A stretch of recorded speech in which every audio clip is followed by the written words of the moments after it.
Welcome back, everybody, to another exciting episode of Aaron's Opinion, the podcast for blind people where we speak about critical issues in the blindness community and all other issues from across the universe and galaxy.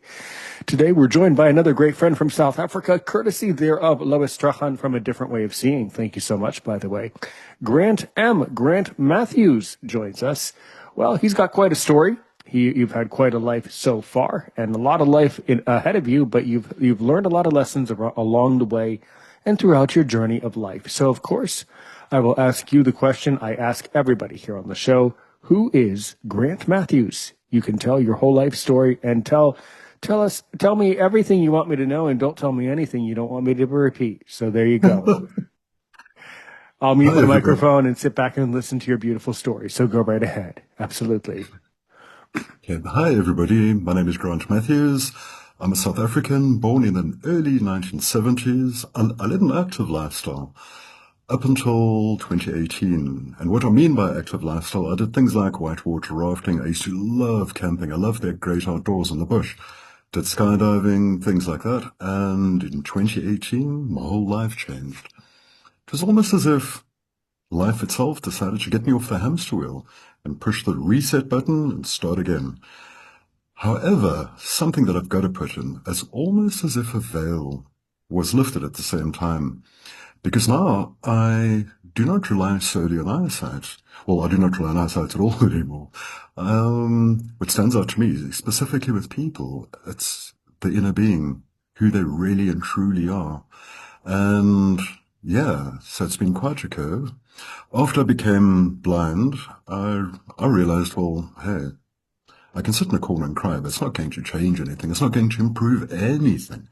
That is up to me. There have been millions of blind people before me, and there'll be millions after me. So I sat myself down, gave myself a good speaking to, and decided, take up that. It's a new challenge. Go for it. You've got nothing to lose, everything to gain. And so I decided to test my own boundaries, within reason, of course. And what I mean by reason, there's certain things which are against my values, which I won't really go for. But I did things like, I joined Toastmasters predominantly because I wanted to learn how to articulate in speeches. And I'd never been comfortable speaking in public. So that was a new challenge, and I'm glad I did that. I learned how to use a computer again as a blind person. I started studying logotherapy online after I'd learned how to use a computer. And logotherapy is literally a meaning-centered form of psychotherapy, which I'm almost finished with. But I've learned an incredible amount, and I've met a lot of people, a lot of very interesting people, and new boundaries come, and I've done things like scuba diving, which has been brilliant. But apart from that, that's me.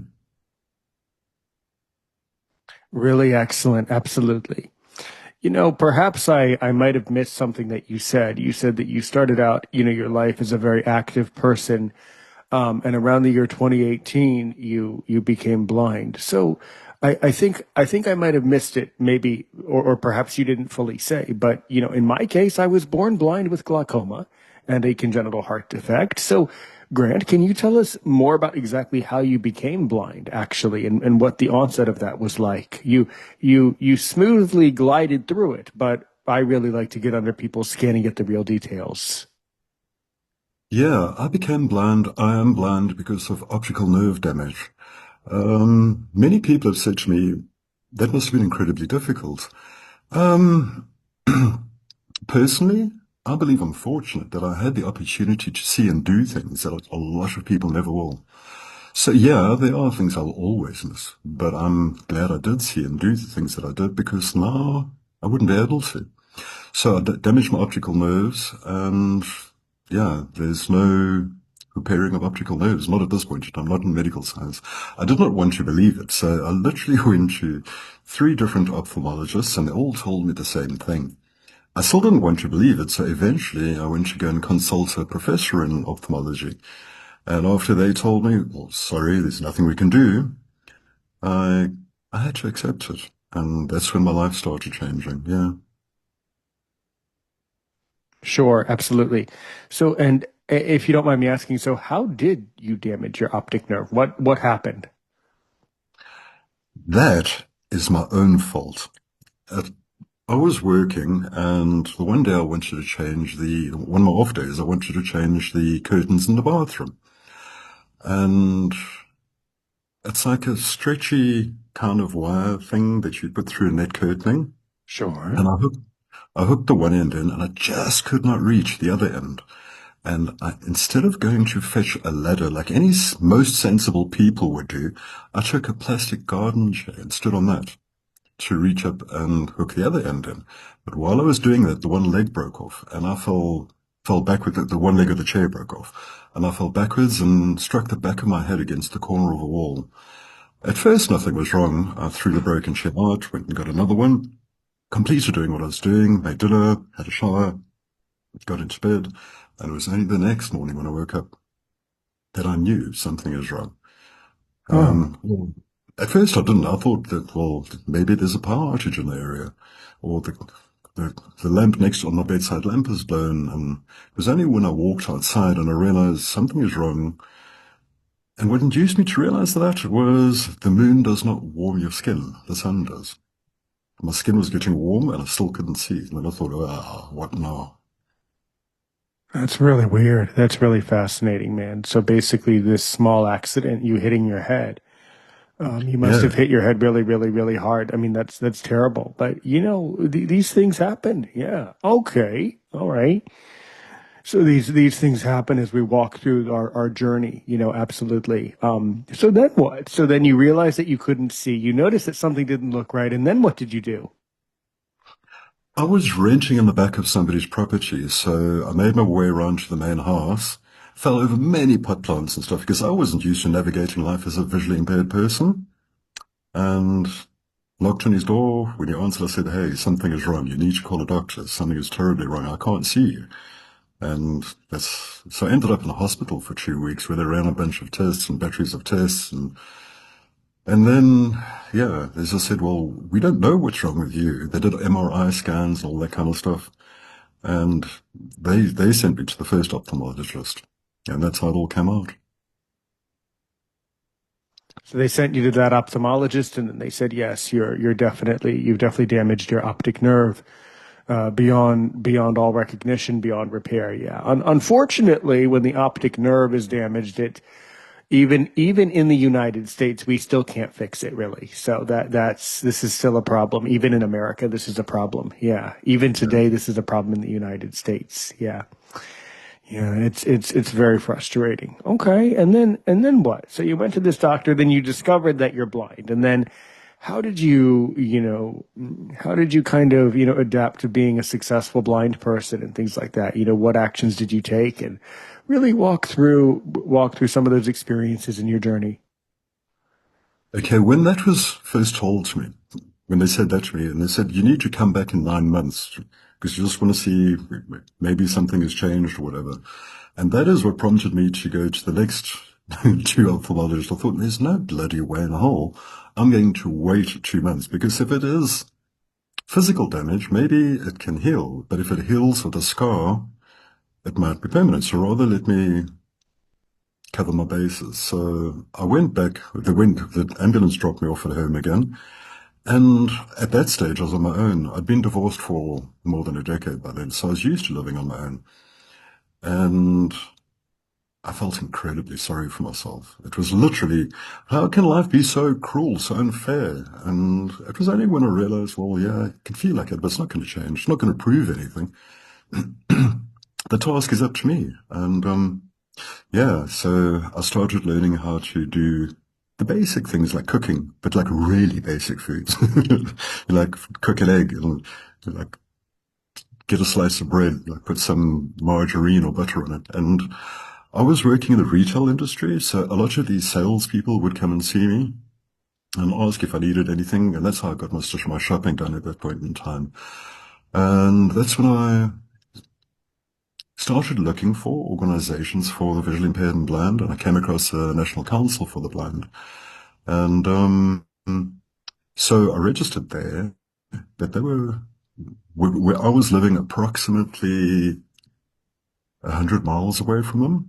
So I knew I wouldn't be able to just get there and back in a day. because our transport system's not like in the States. It's, quite fragmented and segmented. So I contacted my mother, because I hadn't lived with her for years.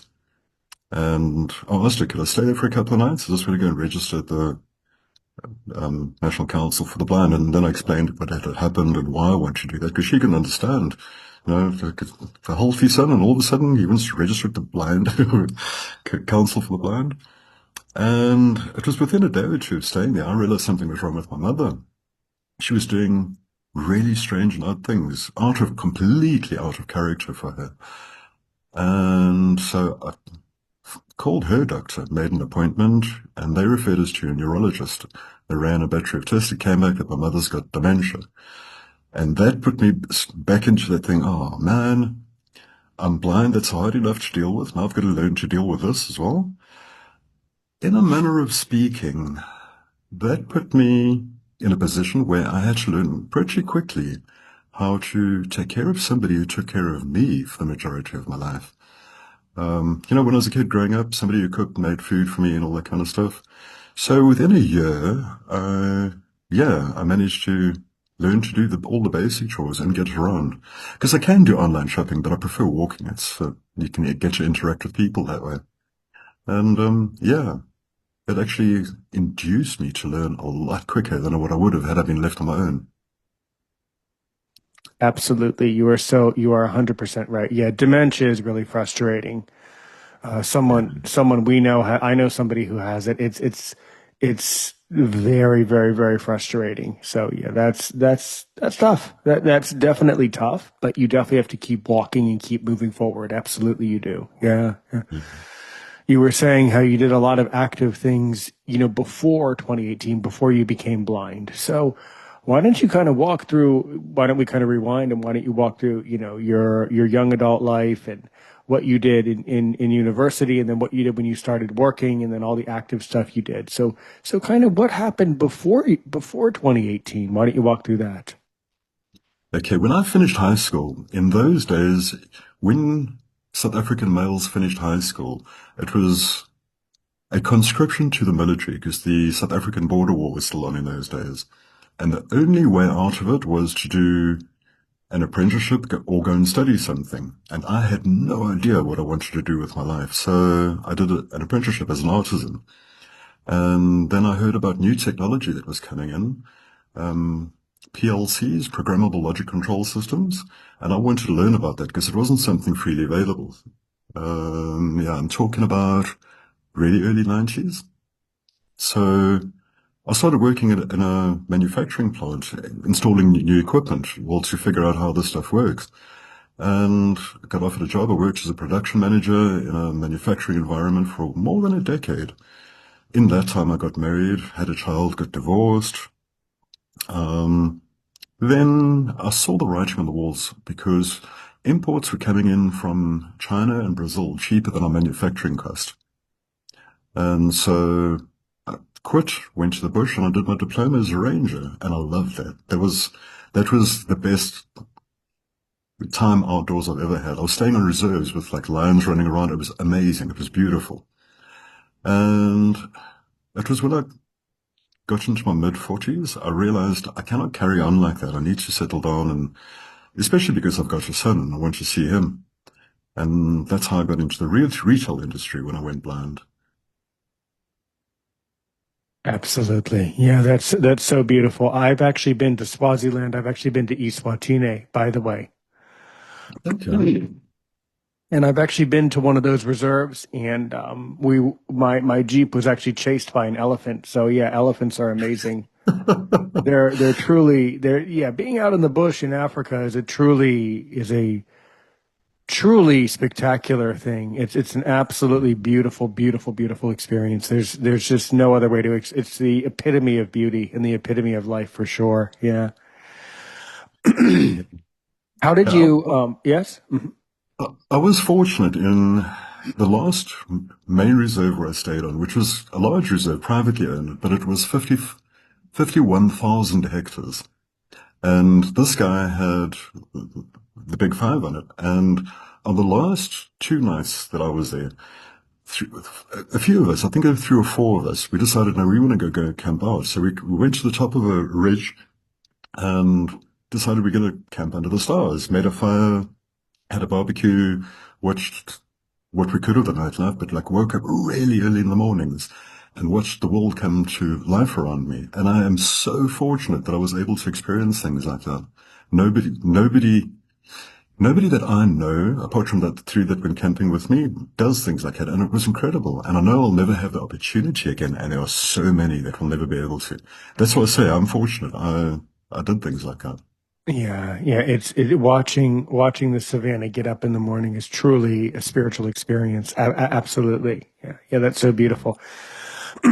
Have you ever been back to that park though? Have you ever been back to that particular reserve now as a blind person to have a similar experience, but from a blindness perspective? No, I have not been back. Really? That's surprising. Yeah, I've been to the bush once, but it was for a very short period. And that was literally when I went scuba diving because we stayed Hmm. on a reserve near the ocean. But I've never been back to those kind of reserves, so those large ones with the elephants and things. I wouldn't really chance it now. You've got to have your wits about you when you're walking on foot in that kind of environment. Well, yeah, of course. Of course you do. Yeah. That's why it's fun. That's why it's beautiful and absolutely, Yeah, absolutely amazing. Yeah. Yeah. But I loved it. I absolutely adored it. It's getting to see a giraffe in the wild as opposed to on a TV show or in a zoo. It's like you can't even compare to see the beauty of nature in nature. yeah, It's just another level of existing, basically, about how beautiful the animals are, how, you would think an animal is really beautiful, but then when you see it out in the environment, you see there's ticks everywhere, there's bugs flying around, it's actually it's yeah, a pretty, it's a beautiful place, but it's also a pretty hostile place at times. So, yeah. it's something else. Yeah. The other thing you mentioned too that really deeply fascinates me in 2 ways. You mentioned skydiving and scuba diving. You've done both, right? So why don't you walk through your experiences doing both skydiving and scuba diving? They're both fascinating. Okay, the skydiving thing started off as almost a dare. Somebody said to me, but you won't do that. And I'm normally up for dares, so I thought, well, let me go and try it. And I started off doing the static line progressions. That's where you get a static line, you hook it onto the cable inside the plane, and as you drop away, it opens your canopy. Automatically. Yeah. Yeah, Just for the listeners at home who are a little bit, just to interject to clarify, for the listeners at home, a good analogy is if you ever watch YouTube videos of like airborne troops in the United States or paratroops jumping out of a plane, that's what the static line is. That's how their chutes open automatically, and that's very different from automatic free fall and a chute that you have to physically open. That's two totally different things. So you started with the static line, yeah. yeah. To me, the whole objective was to actually do the free falling, the skydiving, not just parachuting. So to get there from the static line progressions would have taken me a long time and been really expensive. So I did a conversion course to what they call AFF, which is accelerated freefall. And then from your very first jump at that, you do free falling. But you do things like a 360 left, a 360 right, stabilize and open up, and or somersault forward, somersault backward, and then tracking and things like that. But that's while you're free falling. And I did that as well, which was amazing. And yeah, so I'm really glad I did that. But I would not do that now that I cannot see because you need to know where you're going and what you're doing. And I'm not saying you wouldn't know which way is up or down, but you need to be able to flare to land safely and Yeah, comfortably. that's actually the most dangerous part. The Yeah, part the most dangerous part of the dive is the landing, the getting onto the ground part. That's always the most complicated. That's a lot harder than people think. Yeah, that's really tricky, actually. Yeah. yeah. Yeah, that's really fascinating. How many jumps did you successfully do after you got licensed? To be honest with you, it was a long time ago. I don't remember. It was before I started taking what I did for a living seriously and before I got married. Um, sure. But it's around 30, 40. Okay, around 30 or 40 times. Interesting. Yeah, Yeah, because there's yeah, there's some, famous people who have like thousands of jumps, But that's Yeah. interesting. That's really okay. Yeah, and then the other hobby that I find is actually more beautiful and more interesting because you can see animals and see wildlife is scuba diving, right? So, yeah, what can you tell us about the elements of scuba diving and how you got into that? That is actually a very interesting story in itself. It was somebody I know, completely blind guy, he's got two prosthetic eyes, and his hobby is scuba diving. So I asked him, like, why are you doing that? I mean, you can't see anything, so why are you bothering? And what he said to me is, you get a completely different sense of feeling, sense of being when you're down under. And then my first worry was, now, what about sharks? And so he I love advised me, don't, shark. By the way, I love sharks. Sharks are beautiful. Sharks are really beautiful creatures, actually. They're really cool. Yeah. some of them are actually just downright ugly and look nasty. There's one species we get here called the ragged tooth, where the teeth, if I could explain it, the teeth are literally ragged. They're one pointing forward, one pointing back, one pointing up, one pointing to the side. They just look like mean and nasty. However, what I did is, because of my concern about sharks, I had a look and I researched into it, and there are actually very few shark deaths. Internationally, across the globe, every year, more people die from falling off chairs. Yeah. So, Actually, the chance in America, the chance of dying in a car accident or dying of dehydration or dying of food poisoning or dying of many things, the chance of actually being eaten by a shark is ridiculous. I mean, you'd have to, yeah, I mean, I'm not trying to say it never happens. Certainly it does, but you have to try really hard. And in almost every case where somebody does get quote unquote bitten by a shark, when it does happen, typically the shark bites very lightly and then realizes that they don't want to eat the person. They just dart off. They usually get scared and just yeah, dart off, usually. Yeah.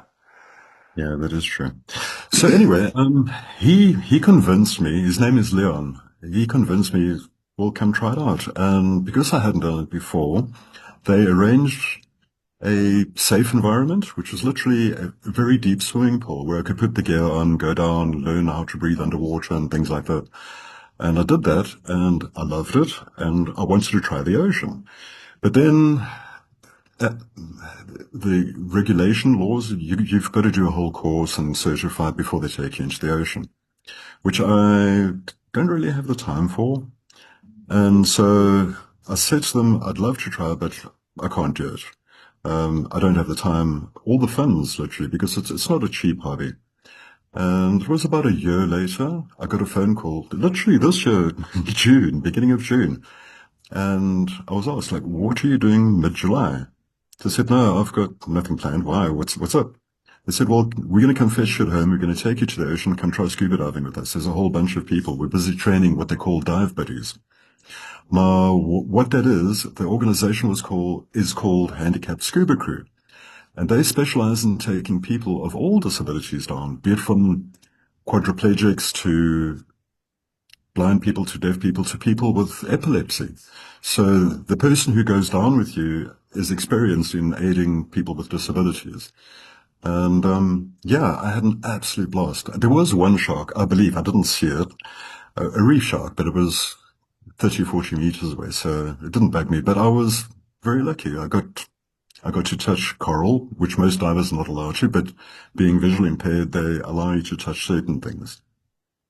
And so, yeah, I had an absolute blast. It was a sense of calm and peace, if I could put it to you that way.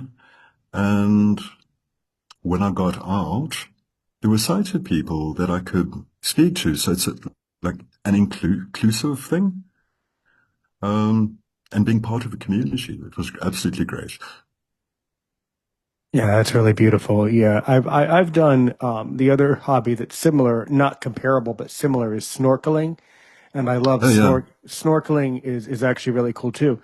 I actually did it in Hawaii where we got on a boat, we went out to the ocean, and they said, "Okay, everybody jump in," and we had our wetsuits on and our snorkels, and then you could see turtles and things like that. So that was the closest I've ever done to scuba diving, and I really loved snorkeling. Snorkeling's a lot of fun too, and less technical than scuba, obviously, but still you can see incredible things if you go to to the right location for sure.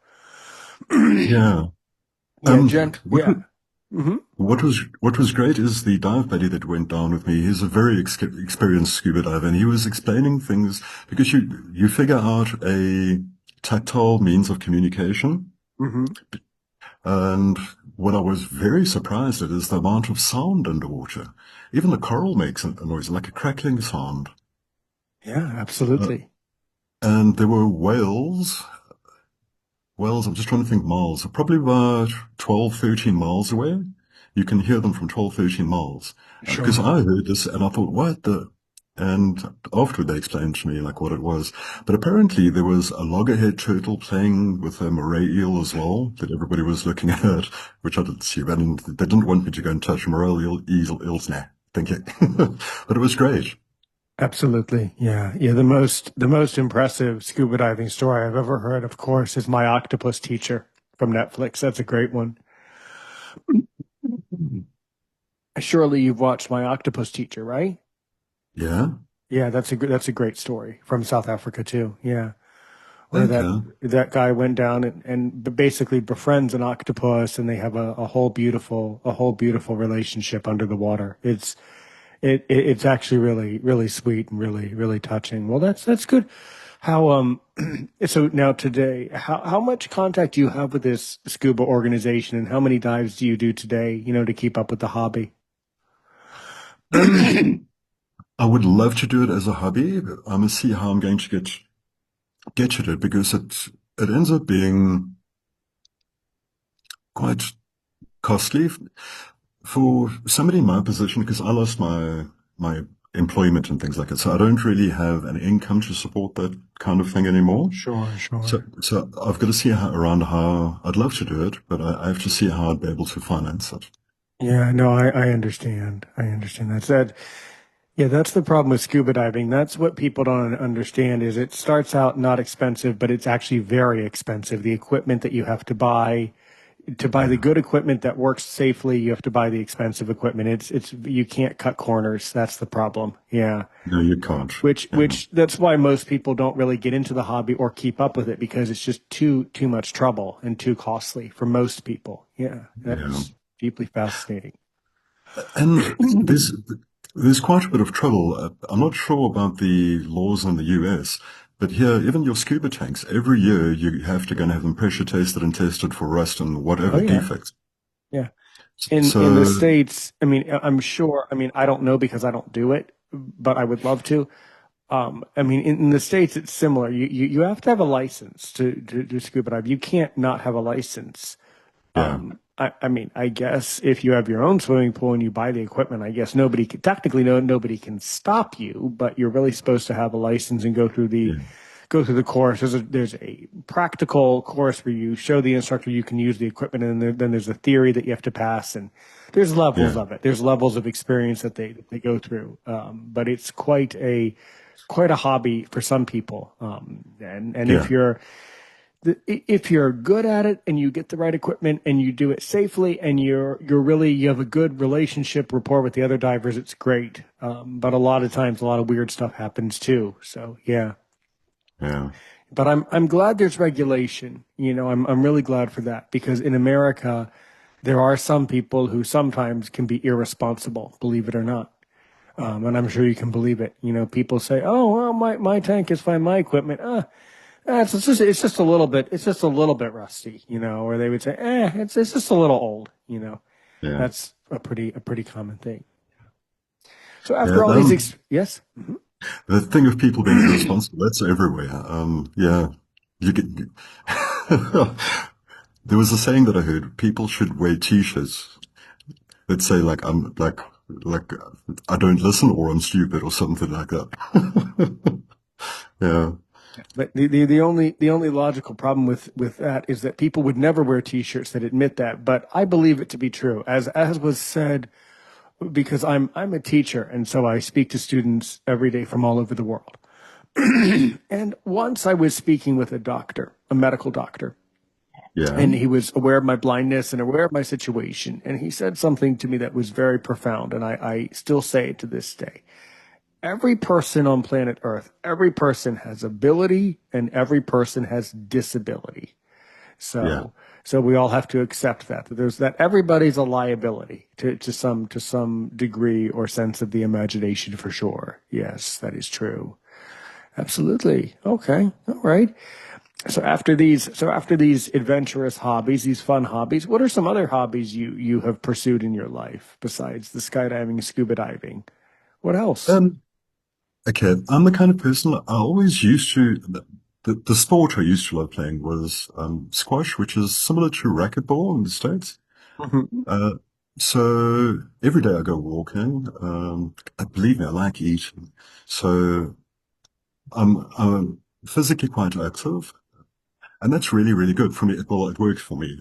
I love it. And I get to interact with people, and it's taught me to be more independent, if I could put it that way.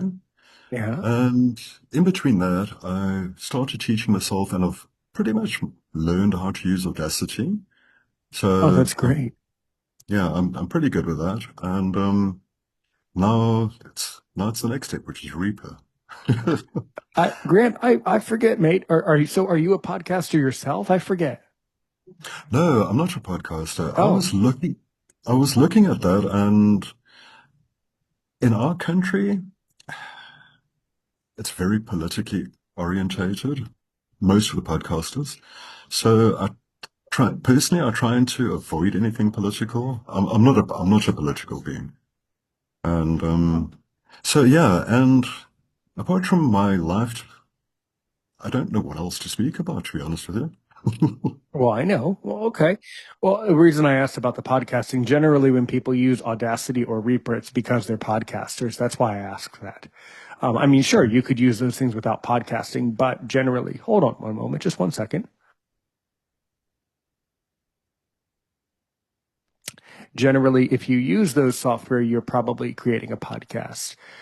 As I said, our great friend in the podcast space, who is a great friend to the world, Lois Strachan from A Different Way of Seeing, she can certainly get you on the right track for Reaper and Audacity. I don't know what software she uses. I do know that I'm fairly certain that she does not edit her own stuff. In other words, she has someone helping her to do the audio Yeah, editing after the conversation. But she would definitely be a great resource. But trust me, after today, we'll get you into our group, and you will be in touch with all of the audio people that we know around Aaron's Opinion, all the other podcasters who are deeply knowledgeable, more knowledgeable than me, certainly, about this technology.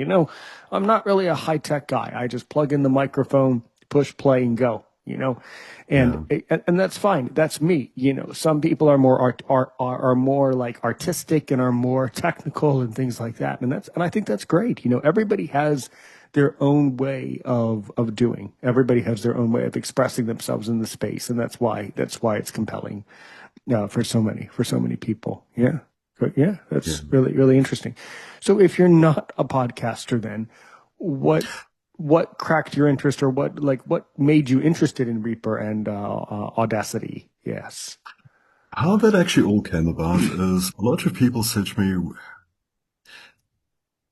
"You've got a voice that's easy to listen to, and we like listening to you, so you need to learn how to use your voice." And so I decided, well, one of the best ways is to do like an audio recording and then figure out how to edit it.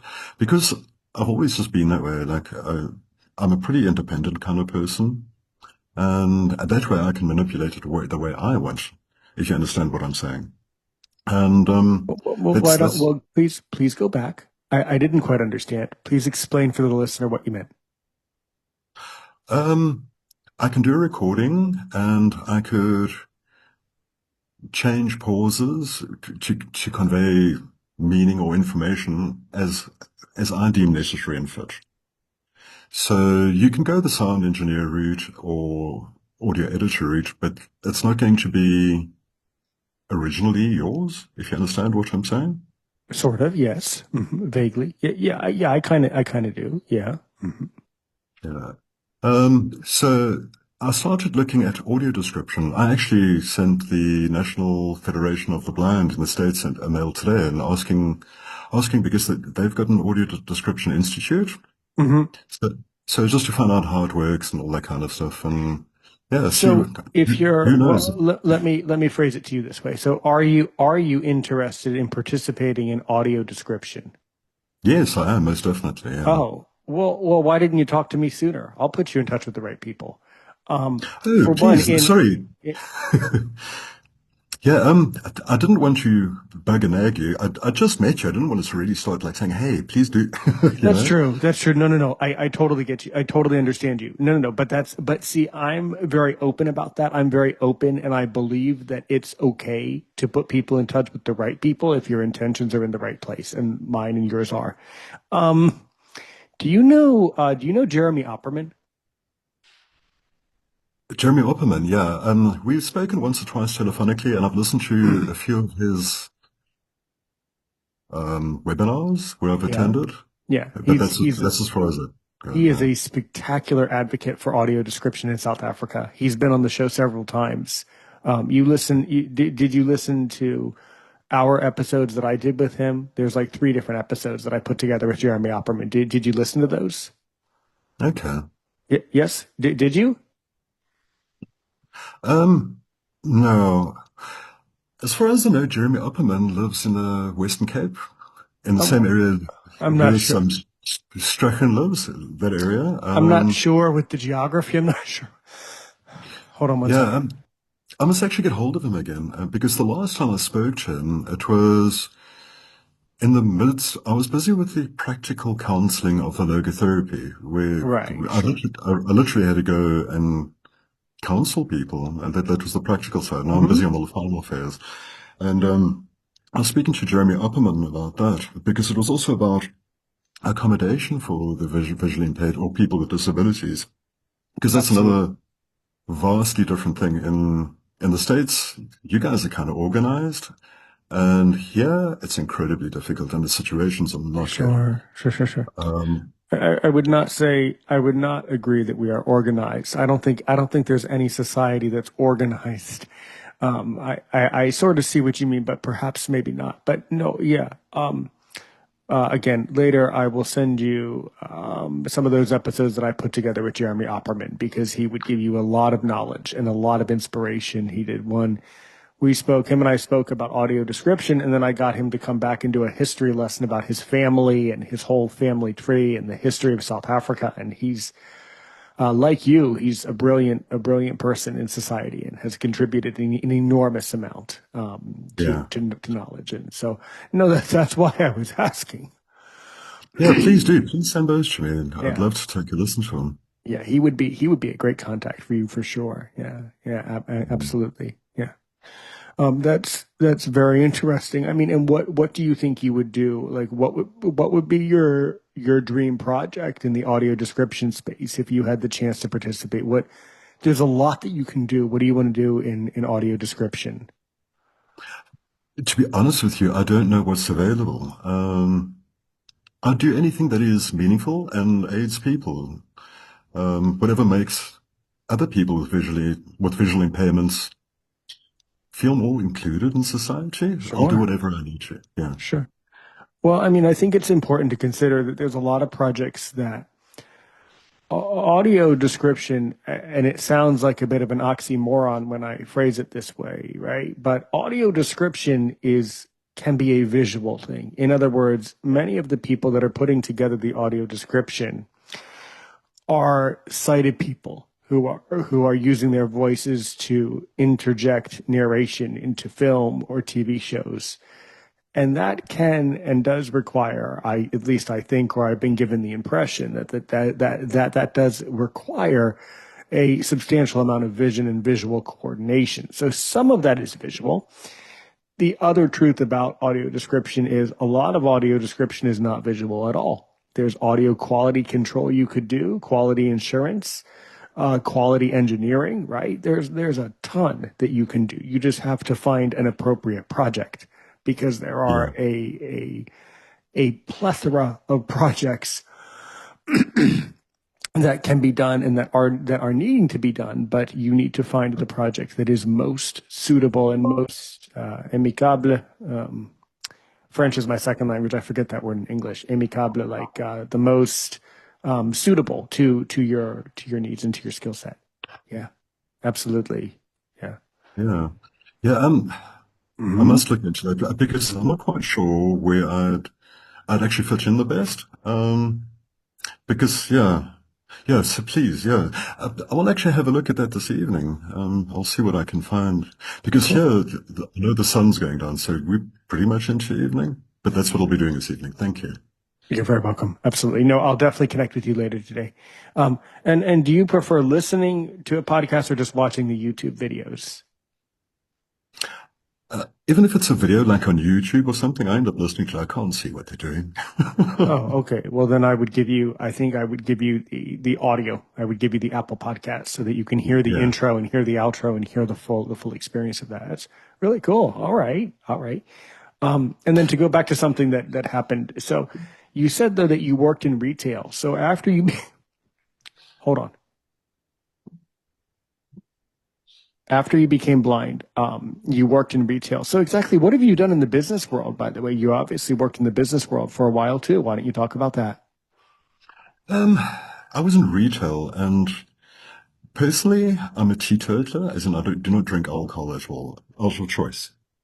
Okay. And when I decided to get out of the bush and the tourism industry, it was somebody that I'd met who owned a shopping center. So contacted him and asked him, like, hey, do you perhaps know of anything? And he said, well, come over to me. I've got a liquor store. I need a manager. Come.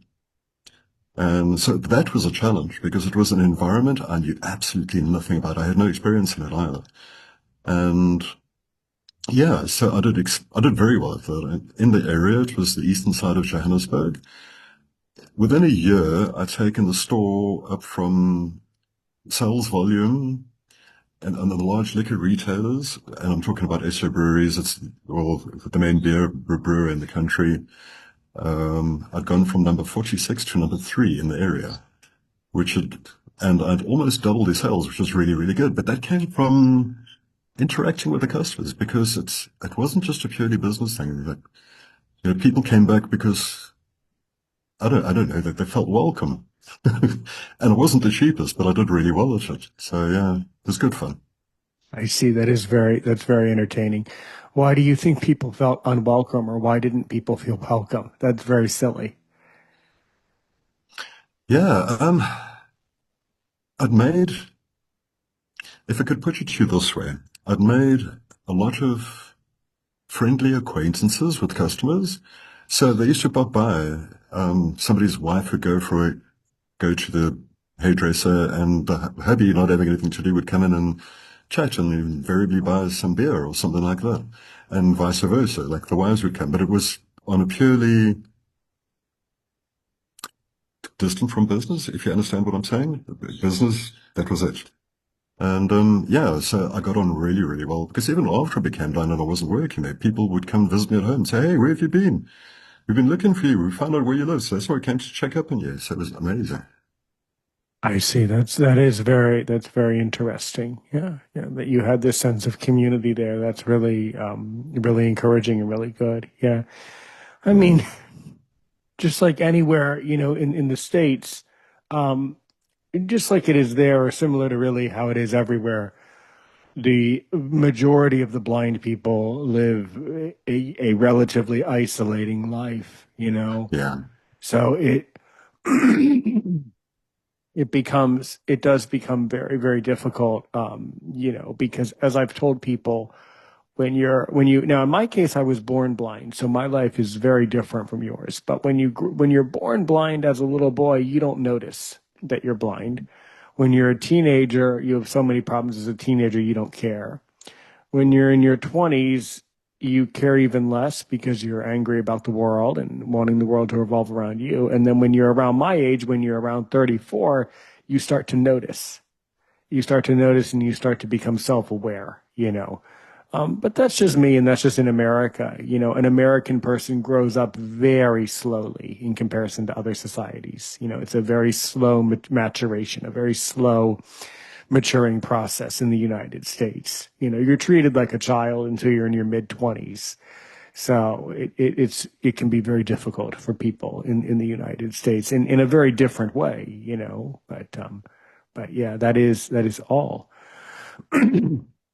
That's all very interesting. What service organizations do you participate in South Africa? In my case, I participate in the Lions Club. What about you? What do you know about service organizations, and which service organizations do you participate in South Africa? Um, I don't participate as such in any charitable like the Lions or anything like that. But when I started studying, I came across the Viktor Frankl Institute. And what that's about, it was an organization started in honor of Dr. Viktor Frankl. And it's about man's search for meaning. And because he was, the reason why I listened to that guy and the advice that he put out is that he made it through some of the most tragic parts of life. And in and out of the German death camps where he lost everything and still came out positive. He was a lecturer in one of the American universities for more than a decade. Okay, interesting. And the rest of the international community awarded him 26 doctorate degrees for his work. And one of these things is, it doesn't matter who we are in life. We're all going to have pain and suffering in one form or another, feelings of guilt, and our final reminder is death. And with them, I've met incredible people from doctors in neurology to psychologists, psychiatrists, but everybody's a supportive community and nobody actually breaks other people down. And I think one of the reasons why they accept me, I was the first blind person ever approached them.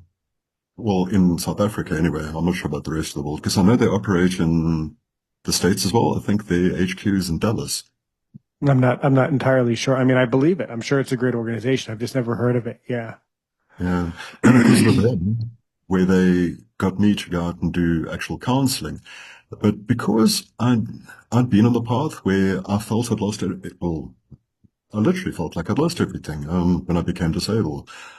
And I know the state of the mental, spiritual, emotional well-being of people in South Africa. I don't know about the States. I did all my counseling on disabled people and I had a wonderful time. And I still do that when I can, when I get the opportunity, I just go and talk to people. Um, Shane, the first lady is somebody who actually really touched my heart. She was in a motor vehicle accident and it crippled her when she was 8 years old. So she was in a wheelchair. And the second motor vehicle accident was about 15 years ago. And it cost her sight. So now she's blind and in a wheelchair and her father's life. And when I was told about her, she was existing, if I could put it to you that way. She'd wake up in the morning, take her medication, go back to sleep. Wake up in the afternoon, eat lunch, listen to the audiobook, go back to sleep. Wake up, eat, have dinner, eat, and go to sleep. And sorry, that is not life. That's not living. No. Yeah. So I took her on. It was my first challenge. And the last I heard, she's married to be engaged. She's flying around the country and actually starting to live life. And that, to me, is more than enough. It put a huge smile on my face. It still does when I think about it. Somebody who's finding themselves. And I mean, that's incredible. Yeah, that's really, really encouraging. And it's really good to know that people can, improve their life and things like that. Yeah. Yeah, absolutely. And you said that you said I think that you like counsel people, or you went through some training where you learned some sort of therapy. I didn't quite catch what it was. Can you kind of go back and explain that further? Okay, it's logotherapy, which was literally developed by Viktor Frankl.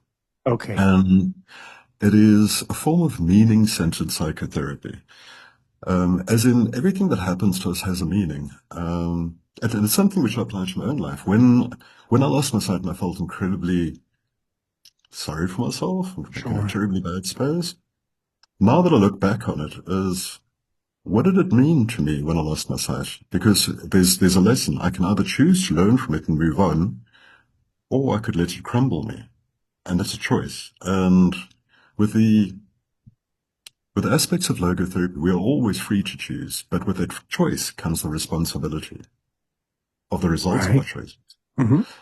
So yes, I could have chosen to stay like being upset and angry at the world, but what would that have got me? And that choice is my responsibility, nobody else's. Right. Sure. Absolutely. Okay. And and it's literally about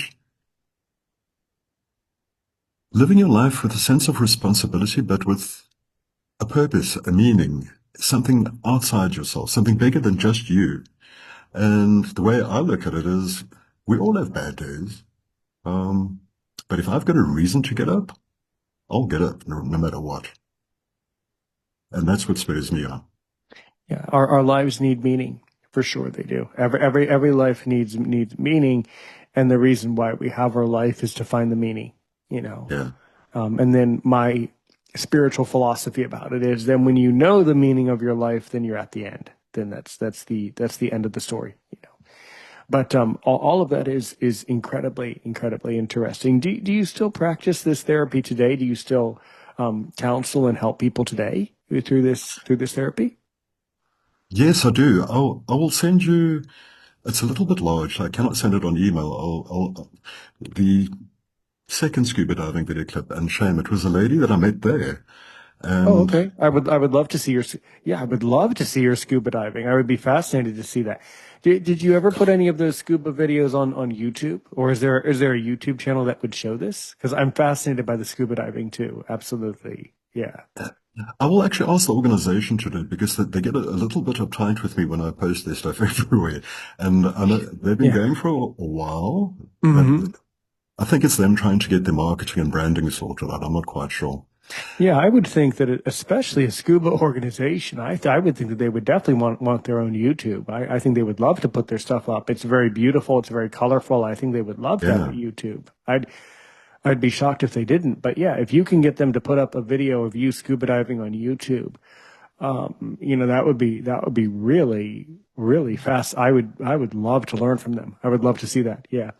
I don't Yeah. know. I mean, I'm sure that you know more than I. I don't know what opportunities exist in the United States, for people who are blind, who are interested in scuba diving. I don't know, what you can tell. I don't know. I don't know what the options are in the States about that. It's a pretty specific thing. So, yeah. The organization I did it through here in South Africa is named the Handicapped Scuba Crew, and they are accredited and affiliated to the Handicapped Scuba Association, which was registered in the States in 1981. There are they. So it is an American. So there are American people with Yeah. disabilities who scuba dive. That's really interesting. Okay, good. Yeah. When the directors of the Handicapped Scuba Crew wanted to become certified because of the legalities of the possible dangers of going scuba diving, they had to go for training at the Handicapped Scuba Association in America. Right, absolutely. That's really interesting. Yeah. Yeah. Yeah, really good. Really good. Okay. Well, that would be all really fascinating. And then what are some other things you do in your free time? How do you spend your time? And how did you find out about a different way of seeing, by the way? How did you originally find out about Lois? Do you just know her? Have you always been friends with her? How did you find out about a different way of seeing and Lois Strahan? When I became blind, my Right. whole life changed. Literally, my whole life changed. And it's an oddity, but I'm glad I went through it, is how many people disappeared, which I thought were friends, and evidently were not. And so I was looking around and looking for real people, if I could put it that way. Absolutely. I totally Uh, understand. I completely and understand you. Yeah. Hmm. I do not quite recall how I came across Lewis Strachan, but Right. one day I got a number, so I thought, well, let me give a call. We've got nothing to lose. And that's how we just chat every now and then. And Lewis gave me your name, and I looked and found you through ChatGPT on the web. Okay. So that's good. That's fascinating. So ChatGPT knows Aaron's opinion. Yeah, I literally typed in because Lewis said to me, look, these are the people's names. I don't have any other contact information. So I typed in Aaron's opinion. What are Aaron's contact details? And that's how I came across all your info. That's super cool. So the ChatGPT gave you my contact card with all the data. That And is they didn't so send cool. your contact card. They gave me your email address Um, and your YouTube channel, because and it was described you are primarily on YouTube. Right, Yeah. absolutely. Absolutely. But then, okay, but then you found the WhatsApp group though. You found the public WhatsApp group. How did you find the WhatsApp group? On YouTube. Really? On YouTube. Okay, that's Yeah. interesting. How did you find it through? I'm just curious because you navigated right into it. How did you find it on YouTube? Um, I found out about YouTube from ChatGPT. And so I decided, well, I've got nothing to do, so let me see what I can find. Because then I was actually looking for a URL to see if you had a website or something like that. And then I came across the community WhatsApp group. So I thought, well, I've got nothing to lose. Let me dial in and see if I can Wow. join up. And that's how that worked. That is so sweet and so fascinating that ChatGPT was able to basically navigate you through the internet directly to me. That is really cool. That is Yeah. And it's the free version of ChatGPT. I don't subscribe. that is truly fascinating. Absolutely. That is the most fascinating thing I've heard in a long time, actually. That's really cool. Well, we're really glad to have you. Yeah. Well, Yeah. it sounds like you're But spending a lot of time doing a lot of listening and a lot of podcast listening, and you're going to be a great contributor here for sure, you know. So I'm sure you have a thank lot of you. questions for me, you know, for Aaron Richmond, Aaron's opinion. So what are some questions you have about me and about the podcast? And, you know, what do you really want to know, as I say, to get under my Yeah. skin and to make me sweat? What do you really want to know? How long have you been doing podcasting? Well, If you don't mind me asking. this Aaron's opinion has existed in some form or another since 2020. So right around the pandemic is when it got started. Yes. Okay. Okay. Which is when a lot of the podcasts that you're listening to now started during or throughout the pandemic around 2020, 2019, 2020, 2021 is Yeah. when a lot of the podcasts took hold in the space. Yeah. Hmm. Okay. Thank you. And I must say, I'm really honored to have met you. Thank you so much for responding as you have. I really, really, truly Well, appreciate it. you're forever welcome. Yeah. You know, what are some questions you have though? I'm sure you have questions. What do you want to know? Um, at this point in time, no, let me Hmm. think on it. I'm sure I'll come up with some. Okay. All right. Well, very good. Yeah. Well, I think Something I that, do want to add, oh, okay. um, because I spoke about like a veil almost lifting. I Right. have met incredibly beautiful people. And Sure. I'm not talking about physically or anything. Have no clue what they look like. Because I'm a walkabout, and I'm talking about people across cultures, across races. Yeah, Um, absolutely. there are amazing people out there. And my opinion, through media, we focus on what is not good, but there's so much good out there. There is. Absolutely. You're very right. And that's why it's very hard to build up a podcast, you know, because everybody focuses on the negative. And that's Yeah. why, unfortunately, there's a lot of science behind it, but that's why stories that are bad stories end up getting more views than stories that are good, No, unfortunately. for sure. Yeah, that's completely understandable. I was talking to somebody about it this morning. I mean, we can do one really good thing, Right. and nobody would really know. Sorry, we could do 10 really good things. Nobody will know. But you do one bad thing, everybody speaks about it. And that shows a lot about our character as people. And I find that to be very troubling, you know, but Yeah, that's the point of podcasting is to turn that narrative around and to create something yeah, positive for people and to create something that helps people later. Oftentimes people say, you know, why do you do Aaron's opinion? I say for tomorrow, for the future, so that in the yeah, future, when we're all old people, we can look back on it and learn from it and remember it. You know, there was an interesting video that I saw from a channel that I love, but I don't need to name drop it. But it's a wonderful channel. It's all about philosophy, and they create an equation. They kind of create a story, a narrative where they say, you know,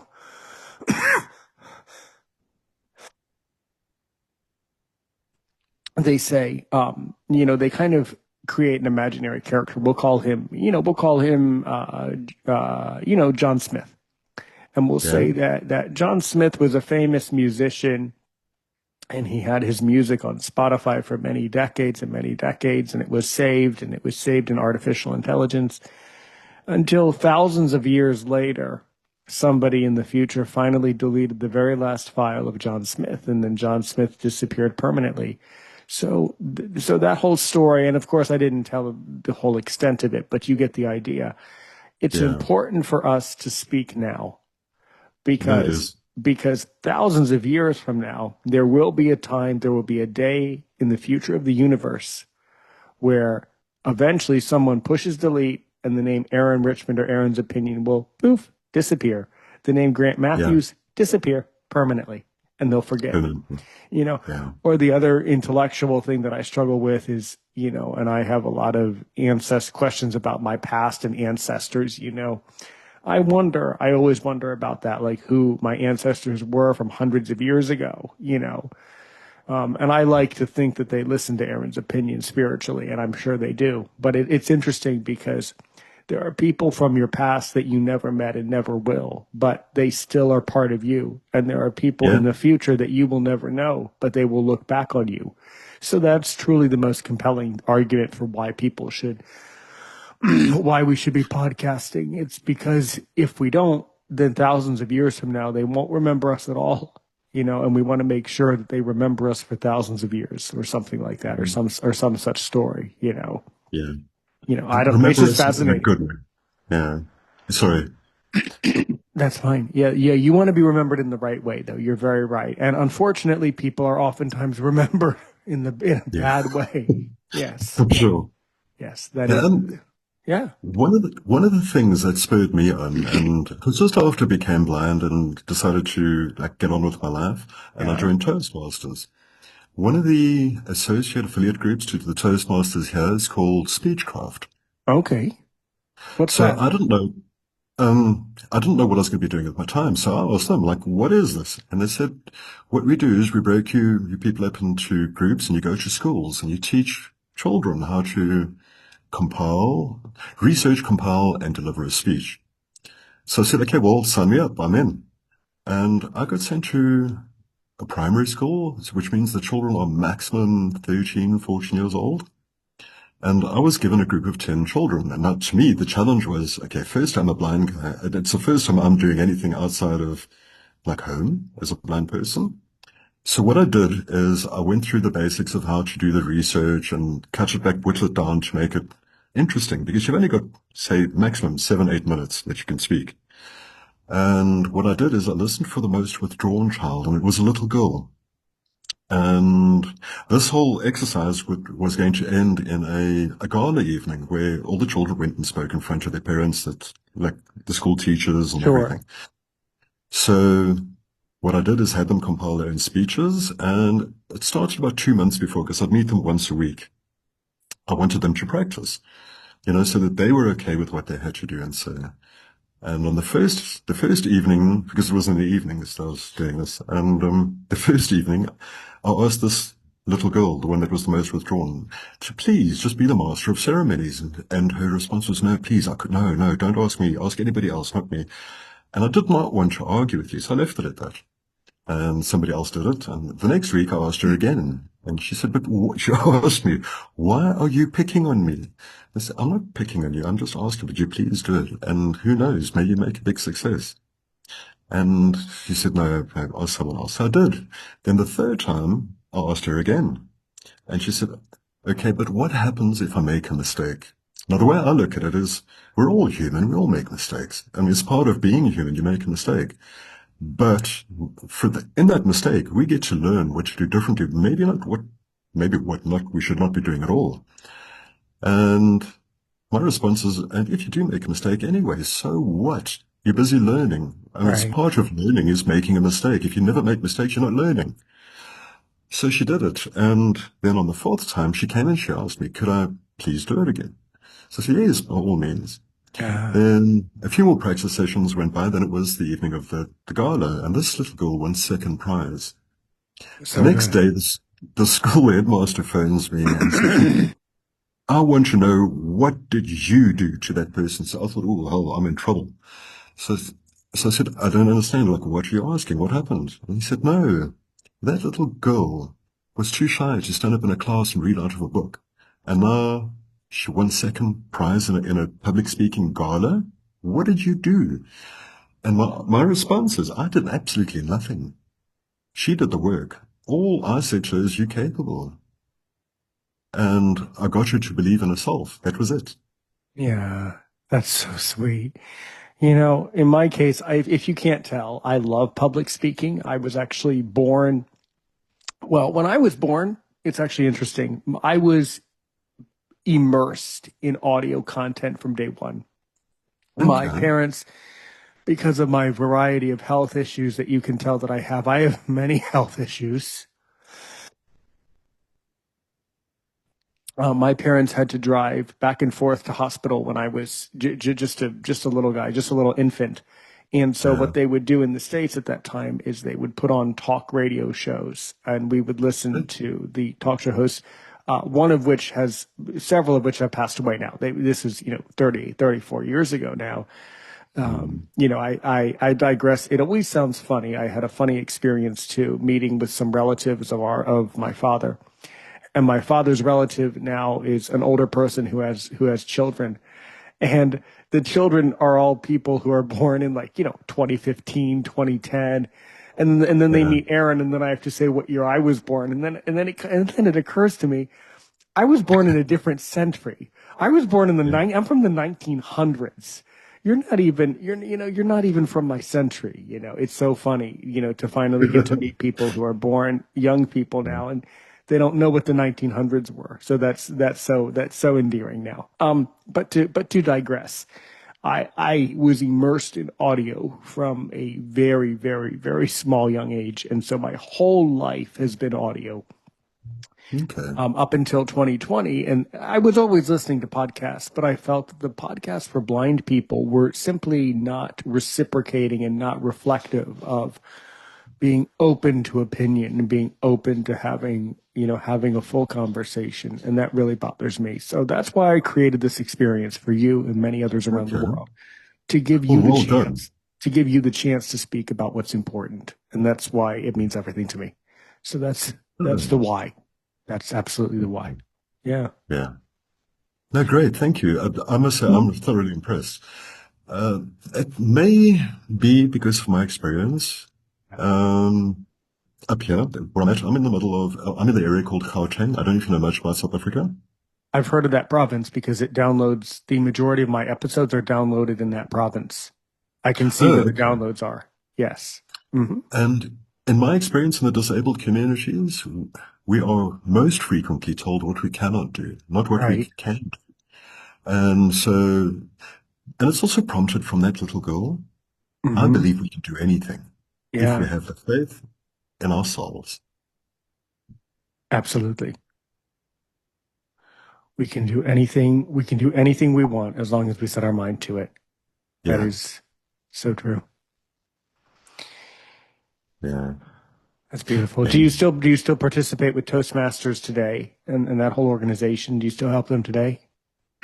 no, I stopped going there a little while ago. Well, actually not a while ago, about 2, 3 years ago. It's when I started taking my studies up with the logotherapy, because Hmm. all of that is online. And so download assignments, start the assignments, and then it was literally traveling around and counseling people. Because I look for people from all walks of life, if I could Sure. put it to that way. From young people up to, I think the oldest person was in her 70s. Hmm. Interesting. And to me, the challenge was, I mean, I'm a lot younger, I'm like half her age, but the way I approached it was everybody's life is worth it.